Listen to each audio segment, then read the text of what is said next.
সবাইকে ধন্যবাদ। আজকে আমরা আলোচনা করব কিভাবে 450 কেবি একটি পিকচারকে কমিয়ে আপনি 300, 100 অথবা 10 কেবিতে নিয়ে আসতে পারবেন শুধুমাত্র 1 মিনিটে, কোনো প্রকার সফটওয়্যার ছাড়াই।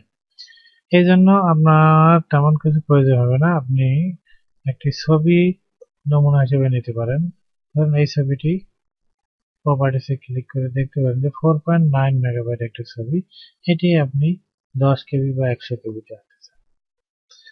এজন্য আপনাকে ছবিটিতে ডান বাটনে ক্লিক করুন, করার পরে ওপেন হইতে মাইক্রোসফট অফিসে ক্লিক করুন।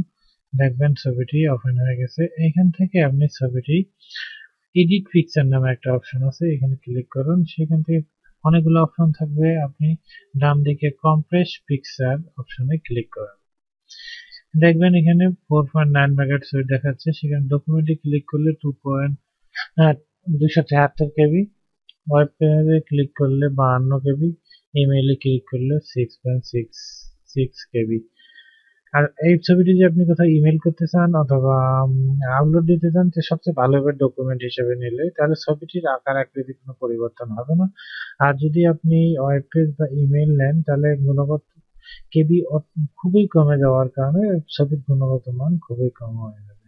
অর্থাৎ 4.9, 4000 বা 4500 কেবি ছবিটি আপনার ডকুমেন্টে আনলে শুধুমাত্র 273 কেবিতে দাঁড়ায়।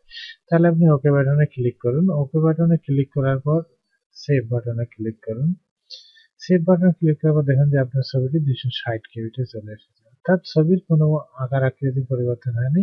আপনি যাকে পাঠাবেন সহজে ইমেলে অ্যাটাচ নিয়ে নেবে এবং সহজে সেও ডাউনলোড করতে পারবে এবং ছবির আকৃতির কোনো পরিবর্তন বা গুণগত মানের কোনো পরিবর্তন হবে না। দেখুন এখন ছবিটি যে আমরা প্রপার্টিসে দেখি 264 কেবি দেখাচ্ছে।